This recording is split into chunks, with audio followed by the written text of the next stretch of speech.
नमस्कार दोस्तों, आपका लर्न डिप में स्वागत है। बहुत दिनों से वीडियो नहीं आ रहा होगा। आप लोग सोच रहे होंगे कुछ कारण था। कारण क्या था वो आपको लास्ट में हम बताएंगे। देखा जाए आज हम लोग सिख एवं सिख धर्म से रिलेटेड क्वेश्चंस करेंगे और उसको विस्तार से पढ़ेंगे। ये सिख धर्म बहुत सारे लोग सोच रहे होंगे कि यह मेडिवल का पार्ट है, लेकिन दोस्तों आगे जो रंजीत सिंह के बाद ये सिख धर्म के बाद जो आगे रंजीत सिंह, बंदा बहादुर ये पढ़ने का है, उसके लिए हमें उसका बेसिक जानना बहुत ही ज़रूरी है। तो आज हम लोग क्या पढ़ेंगे? सिख धर्म। देखा जाए जब ब्रिटिश क्या कर चुके थे, भारत में आगमन कर चुके थे, बंगाल होते हुए बंगाल जीत चुके थे, फिर इधर दक्षिण भारत में मैसूर की तरफ आ चुके थे।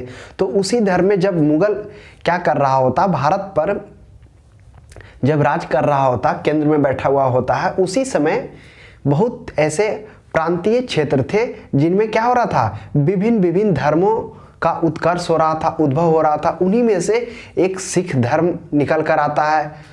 उस टाइम बहुत सारे धर्म एक दूसरे से निकलने की होड़ में थे, तो उन्हीं में से एक सिख धर्म होता है। और इनका क्या होता है, अंग्रेजों के साथ संघर्ष होता है जो आंग्ल सिख युद्ध के नाम से जाना जाता है। तो उसका यहाँ से हम लोग विस्तार से पढ़ेंगे और ऐसा पढ़ेंगे कि इससे जितने भी ऑब्जेक्टिव पूछे जाएं वो सभी आपका हल हो जाए। पहला है सिख धर्म। गुरु नानक देव सिख धर्म के संस्थापक गुरु नानक देव को बोला जाता है, जिनका शासनकाल 1469 ईस्वी से 1539 ईस्वी है। गुरु नानक देव को सिख धर्म का संस्थापक बोला जाता है। इनका जन्म तालवंडी के ननकानाबाद में होता है। आज यह ननकानाबाद कहाँ है? पाकिस्तान क्षेत्र में है। उनका जन्म 1469 ईस्वी को होता है। उनकी मृत्यु करतारपुर में 1539 ईस्वी में होता है। उन्होंने एक लंगर पंगत व्यवस्था का आरंभ किया। ये लंगर क्या होता था कि निःशुल्क भोजन कराने का व्यवस्था था, जो कौन चलाए? गुरु नानक देव चलाए, जिसमें एक साथ बैठकर कई लोगों को निःशुल्क भोजन कराया जाता था। यही लंगर व्यवस्था था। और पंगत क्या था? इसमें गुरुओं के साथ बैठकर विचार विमर्श किया जाता था। ये व्यवस्था था। उसके बाद गुरु नानक के बाद जो उनके शिष्य आते हैं, अगला गुरु अंगद आते हैं। इनका शासनकाल 1539 से 1552 ईस्वी रहता है। अंगद का प्रारंभिक नाम क्या रहता है? लहना रहता है। उसके बाद इन्होंने गुरुमुखी लिपि का आविष्कार किया। तो यह क्वेश्चंस ऑब्जेक्टिव्स टाइप में पूछा जाता है कि गुरुमुखी लिपि का आविष्कार कौन किए? तो आंसर क्या होगा? गुरु अंगद। तो इनमें 2 पॉइंट याद रखेंगे। गुरुमुखी लिपि का आविष्कार कौन किया? गुरु अंगद। इनका प्रारंभिक नाम क्या था? लहना। उसके बाद इन्होंने जो गुरु नानक देव के द्वारा लंगर व्यवस्था को चलाया गया था उसको यह कंटिन्यू रखते हैं, यानी जारी रखते हैं। अब गुरु अंगद के बाद जो अगले गुरु आते हैं, गुरु अमरदास आते हैं। गुरु अमरदास, अब इनके बारे में जानेंगे कुछ पॉइंट। गद्दी गोविंदवाल में स्थापित करते हैं। जो अमरदास होते हैं अपनी गद्दी को गोविंदवाल में स्थापित करते हैं। उसके बाद अकबर अमरदास से मिलने आते हैं, तब उनकी पुत्री बीबी भानी को 500 बीघा जमीन दान में देते हैं। तो यह भी क्वेश्चन पूछा जाता है कि अकबर किन से मिले थे? बीबी भानी से मिले थे। कितना जमीन दान किए थे? 500 बीघा जमीन भूमि दान में दिए थे। उसके बाद गुरु अमरदास के बाद आते हैं अगला गुरु रामदास। ये क्या होते हैं? चौथे गुरु होते हैं। गुरु रामदास ये होते हैं अमरदास के दामाद। जब रामदास आते हैं तो क्या करते हैं? जो 500 बीघा अकबर के द्वारा जमीन दिया जाता है, उस जमीन में वह अमृतसर नगर को बसाते हैं, रामदासपुर में। उसके बाद क्या करते हैं? ये गुरु पद को पैतृक बना देते हैं, यानी उसके बाद जो गुरु आएगा वह उनका पुत्र होगा। तो पैतृक गुरु बनाने का आरंभ कौन करते हैं? रामदास करते हैं। देखिए इसमें जो सिख धर्म है, जो गुरु नानक देव आए, उनका जन्म, कब शासन पर आए, कब मरे, सबका यहाँ पर ईस्वी हम याद नहीं रखेंगे। बस एक बार पढ़ लेंगे और जिन जिन का ईस्वी याद रखना है वो पढ़ने के दरमियान में हम आपको बता देंगे, वो ध्यान में रखिएगा। ऐसे सबका यहाँ पर ईस्वी याद करना नहीं है, ये पूछता बहुत कम ही है। जिसका जिसका पूछता है उसको हम यहाँ पे हिंट कर देंगे, लेकिन एक बार आपको ध्यान से समझकर पढ़ लेना है। तो चौथे गुरु रामदास आते हैं। अब इनके पुत्र अगले कौन आते हैं? 5वें सिख गुरु आते हैं गुरु अर्जुन देव। गुरु अर्जुन देव का शासनकाल कब रहता है? 1581 से 1606 ईस्वी में। उसके बाद क्या है? गुरु अर्जुन देव को सच्चा बादशाह कहा जाता है। उसके बाद अमृतसर में तालाब के मध्य हरमिंदर साहब गोल्डन टेम्पल का निर्माण करते हैं।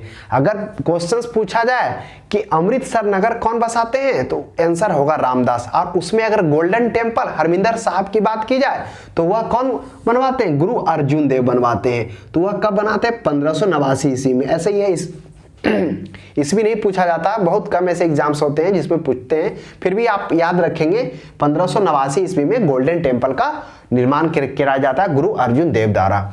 उसके बाद क्या होता है? 1604 ईस्वी में इन्होंने आदि ग्रंथ की रचना की। अब यहां से क्वेश्चंस पूछा जाता है। क्या क्वेश्चंस पूछता है? पहला पूछ देगा आदि ग्रंथ का रचना कौन किए? तो कौन किए? 1604 ईस्वी में गुरु अर्जुन देव। उसके बाद आ जाएगा गुरुमुखी लिपि का आविष्कार कौन किए? तो कौन हो जाएगा? गुरु अंगद हो जाएगा। गुरुमुखी लिपि पूछे तो गुरु अंगद, और आदि ग्रंथ की रचना पूछे तो गुरु अर्जुन देव। यह ध्यान में रखेंगे। उसके बाद इन्होंने क्या करते हैं? 1606 ईस्वी में जहांगीर के द्वारा इन्हें मृत्यु दंड दे दिया जाता है। क्या होता है? जब 1605 ईस्वी में जहांगीर शासक बनता है तब उसके पुत्र खुर्रम क्या होता है? विद्रोही होकर वहां से भाग जाता है और गुरु अर्जुन देव के पास पहुंचता है। गुरु अर्जुन देव उसको आशीर्वाद देते हैं और कुछ आर्थिक मदद भी करते हैं। जब इस बात को पता किनको चलता है? औरंगजेब को चलता है, तो वह गुस्सा हो जाता है और गुरु अर्जुन देव को क्या करता है? फांसी की सजा दे देता है। तो 1606 ईस्वी में गुरु अर्जुन देव को मृत्यु दंड दे दिया जाता है। उसके बाद गुरु अर्जुन देव के बाद सिखों के छठे गुरु कौन आते हैं? गुरु हरगोविंद आते हैं। ये क्या होते हैं? सिखों में सैन्य शिक्षा प्रारंभ करते हैं। सैन्य शिक्षा प्रारंभ करने का उद्देश्य क्या रहता है? जो इनके पहले गुरु थे उनका क्या होता है? शासकों के साथ राजनीतिक संबंध होने के कारण जिस प्रकार से गुरु अर्जुन देव को फांसी पे चढ़ा दिया जाता है, इस चीज को देखते हुए उन्होंने सिखों की रक्षा के लिए सैन्य शिक्षा का आरंभ गुरु गोविंद सिंह करते हैं। उसके बाद अमृतसर नगर की किलेबंदी तथा अकाल तख्त का निर्माण कराते हैं। ये क्या करते हैं कि अमृतसर में किलाबंदी करते हैं। किलाबंदी इसलिए करते हैं ताकि इन्हें ऐसा लगता है कि अगर किलाबंदी कर दिया जाए तो ये क्या हो जाएगा? वह सुरक्षित हो जाएगा, इस पर शत्रु आसानी से आक्रमण नहीं कर पाएंगे। इसलिए वो किला नगर की किलेबंदी करते हैं और अकाल तख्त का निर्माण कराते हैं। अकाल तख्त को ईश्वर का सिंहासन भी कहा जाता है। इस प्रकार हरगोविंद के बाद जो अगले 7वें गुरु आए वो कौन आए? हर राय आए। अब हर राय का शासनकाल 1645 से 1661 ईस्वी है। अब हर राय के बारे में देखेंगे। ये दारा सिखों को आशीर्वाद देते हैं। उसके बाद राम राय की जगह हरकिशन को उत्तराधिकारी बना देते हैं। क्या होता है?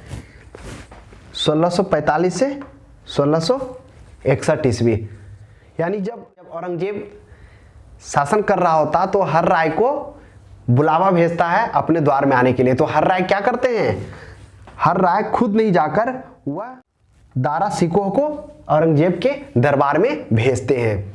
तो दारा सिकोह जब औरंगजेब के दरबार में जाता है तो औरंगजेब क्या होता है? दारा सिकोह से कुछ ऐसा कार्य करता है जिससे औरंगजेब तो खुश हो जाता है, लेकिन जो इनके पिता हर राय रहते हैं वह इससे नाराज हो जाते हैं और राम राय की जगह हरकिशन को उत्तराधिकारी बना देते हैं। उसके बाद क्या करते हैं? ये हर राय क्या करते हैं? राम राय की जगह राम राय की जगह हरकिशन को उत्तराधिकारी बना देते हैं। उस टाइम हरकिशन का उम्र मात्र 6 वर्ष होता है और उस उम्र में क्या करते हैं? उसको उत्तराधिकारी बना देते हैं। तो हरकिशन 1661 ईस्वी से 1664 ईस्वी में उत्तराधिकारी बनता है और उनका बहुत ही अल्प समय में मृत्यु हो जाता है। कारण क्या होता है कि उन्हें बहुत ही अल्प अवस्था में ही वहां का उत्तराधिकारी बना दिया जाता है और चेचक के कारण उनकी हरकिशन की मृत्यु हो जाती है। इसलिए 7वें हो गए हरकिशन, 8वें हरकिशन हो गए। अब सिखों के 9वें गुरु आते हैं गुरु तेग बहादुर। अब गुरु तेग बहादुर कौन थे? यह हरगोविंद के पुत्र थे। इन्हें पद के लिए उत्तराधिकारी युद्ध करना पड़ा था। उसके बाद क्या है, दिल्ली में औरंगजेब ने इनकी हत्या करवा दी। क्या होता है, जब औरंगजेब शासन कर रहा होता है तब गुरु तेग बहादुर को क्या दिल्ली बुलाता है और उसे इस्लाम कबूल करने के लिए जबरदस्ती करता है। क्या होता है, गुरु तेग बहादुर वह इस्लाम कबूल नहीं करते हैं तो औरंगजेब उन्हें क्या करता है, प्रताड़ना करके उनकी हत्या करवा देता है। इस प्रकार से सिखों के 9वें गुरु तेग बहादुर को औरंगजेब हत्या करवा देता है। और उसके बाद तेग बहादुर के सिख गुरु के 10वें गुरु गोविंद सिंह आते हैं, जो 1665 ईस्वी से 1760 ईस्वी तक उत्तराधिकारी रहते हैं। अब गुरु गोविंद सिंह के बारे में बात की जाए तो इनका जन्म 1606 ईस्वी में पटना में हुआ था। उसके बाद इन्होंने आनंदपुर नगर की स्थापना की थी। उसके बाद क्या है, 1699 में खालसा पंथ की स्थापना की थी। इन्होंने 1699 में खालसा पंथ की भी स्थापना किए थे। उसके बाद इन्होंने क्या किया, सिंह एवं कौर की उपाधि इन्होंने परंपरा विकसित कर दी कि पुरुषों के नाम के आगे सिंह लगा रहेगा और महिलाओं के नाम के आगे कौर लगेगा अंत में। तो यह इस प्रकार सिंह और कौर की उपाधि उन्होंने गुरु गोविंद सिंह ने परंपरा स्टार्ट की। उसके बाद है 5 ककार इन्होंने दिया। 5 ककार क्या था, केस, कंघा, कच्छा, काड़ा, कृपान, ये 5 ऐसे जो ककार थे वो गुरु गोविंद सिंह लेकर आते हैं। उसके बाद जो गुरु अर्जुन देव द्वारा आदि ग्रंथ का 1604 ईस्वी में रचना किया गया था, उनका पुनः संकलन गुरु गोविंद सिंह के उत्तराधिकारी में किया जाता है। तो आदि ग्रंथ का यह पुनः संकलन करते हैं। उसके बाद क्या होता है कि नांदेड़ में 1708 ईस्वी में इनकी पठानों द्वारा हत्या कर दी जाती है। अब इनके पीछे कहानी क्या है कि मराठा सिखों को इसलिए सपोर्ट कर रहे होते हैं क्योंकि वह क्या होता है, मराठाओं के विरुद्ध होते हैं। लेकिन जैसे ही हरगोविंद जब उत्तराधिकारी बनते हैं, अगले 10वें सिख गुरु बनते हैं, तब क्या होता है, औरंगजेब के बाद उसका पुत्र मुअज्जम जो बहादुर शाह प्रथम के नाम से शासक ग्रहण करता है, उनके साथ इनका रिलेशन काफी अच्छा हो जाता है। जब यह बात पठानों को पता चलता है तो उसे दुख होता है। उसे दुख इसलिए होता है क्योंकि वो क्या था, मुगलों के विरुद्ध था। तो इस बात का पता चलता है तो गुरु गोविंद सिंह की वह क्या करवा देता है, हत्या करवा देता है गोदावरी नदी के तट पर। उसके बाद क्या है, एक पॉइंट हुआ है, आनंदगढ़, केसगढ़, लवगढ़ और फतेहगढ़ किले का निर्माण गुरु गोविंद सिंह करवाते हैं 1688 से 90 के बीच में। तो इस प्रकार से ये था हमारा सिख एवं सिख धर्म से रिलेटेड महत्वपूर्ण पॉइंट जो एग्जाम में पूछे जाते हैं। अब इसके बाद क्या हम लोग अगला क्लास में पढ़ेंगे कि किस प्रकार से बंदा बहादुर सिखों के रक्षक बनकर आता है। उसके बाद बंदा बहादुर के बाद रंजीत सिंह आते हैं, वो सुकुर चुकिया गणराज से रहते हैं। बहुत सारा मिसल होता है, उस 12 मिसल में से एक मिसल होते हैं जिससे रंजीत सिंह निकल कर आते हैं। तो महाराजा रंजीत सिंह और बंदा बहादुर को समझने के लिए ये समझना बहुत ही जरूरी था। तो अब आगे हम लोग, ये हमारा सिख धर्म का धार्मिक इतिहास था। अब हम लोग आगे राजनीतिक इतिहास पढ़ेंगे अगले क्लास में। आप स्क्रीनशॉट ले सकते हैं।